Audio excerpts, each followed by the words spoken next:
The fourth example of Israeli control, or the fourth system of Israeli control, is what has been going on in Gaza for the past 74 years. The Gaza Strip is about 350 square kilometers of an area. The families that live here were expelled from nearly 240 Palestinian communities and were locked up in what became a concentration camp of refugees. That strip was ruled by Egypt until 1967. In 1967, Israel followed those refugees into Gaza and subjected them to an Israeli military rule. That military rule was changed in the year 2005, where Gaza stopped being designated as an area under occupation, but actually the Israeli government started designating it as a hostile entity.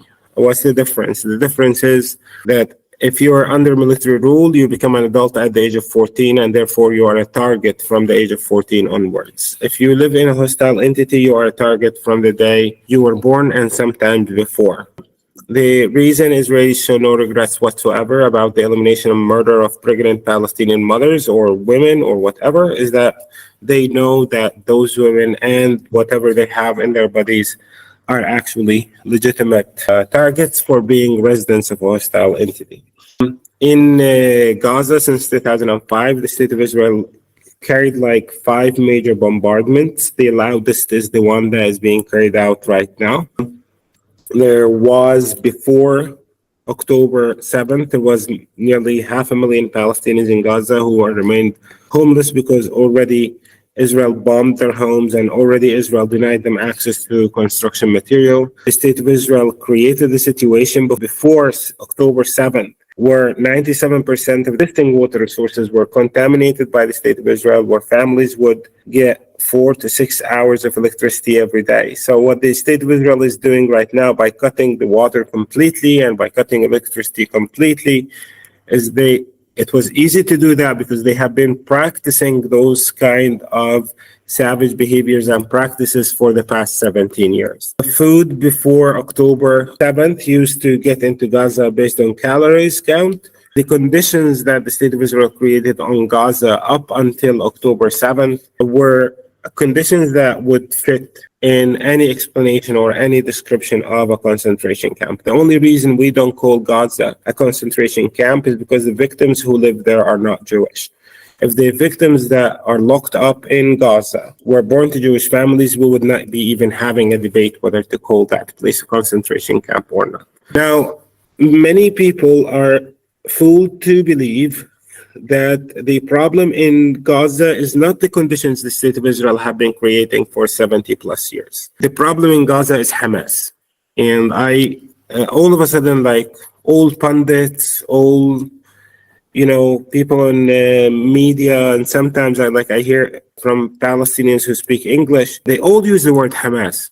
Hamas means nothing in other words but in Arabic. Hamas in Arabic means excitement, and Hamas stands for Harakat al-Muqawama al-Islamiyya, which means in English, the Islamic Resistance Movement.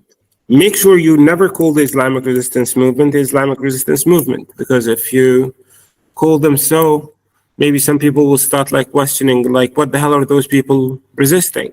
And then you'll find out. So it's not in your best interest to find out. And that's exactly what Western governments decided for us, that we need not to find out. I honestly don't care where people stand from Palestinian violence. You can support it, or you can say it's against my morals or whatever. But believing that the Islamic Resistance Movement is the problem requires believing that for 40 years pre-1988, the reality in Palestine was good. And then the Islamic Resistance Movement was formed, and then Israeli oppression started. The Islamic Resistance Movement is an outcome of 40 years of Israeli oppression. It's not the reason for Israeli oppression. And it's a resistance movement, and it's a resistance to oppression. So the very existence of the Islamic Resistance Movement is conditional to the existence of oppression. But for so many people, I hear many defenders of the state of Israel intentionally or unintentionally being so stupid for believing that actually the Islamic Resistance Movement is the problem rather than Israeli oppression is the problem. The Islamic resistance movement is a problem in Palestine in the exact same way the ANC was a problem in South Africa. Who decided that Nelson Mandela and the ANC were terrorists? They are the exact same people who call the Islamic resistance movement terrorists today. But in the end of the day, it's just like it came out of 40 years. Now, in the end of the day, like, it's up to you. It's not up to me to decide whether, like, I approve of their violence or I disapprove of their violence. But I know for sure that if Israeli oppression did not exist, the Islamic resistance movement would not have come to existence. Anyways, I also heard a lot about people want the state of Israel to continue behaving in this way, maintaining four systems: one system against Palestinian survivors of the ethnic cleansing, one system against Palestinians in Jerusalem, one system against Palestinians in the occupied West Bank, and one system against Palestinians in Gaza, and then they want peace. Those four systems that the state of Israel have created, maintained, each one of them maintains the superior.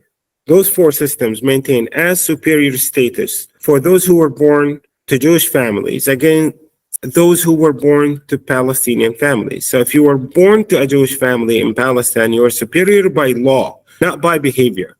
You're superior by law to anybody that was born to a Palestinian family.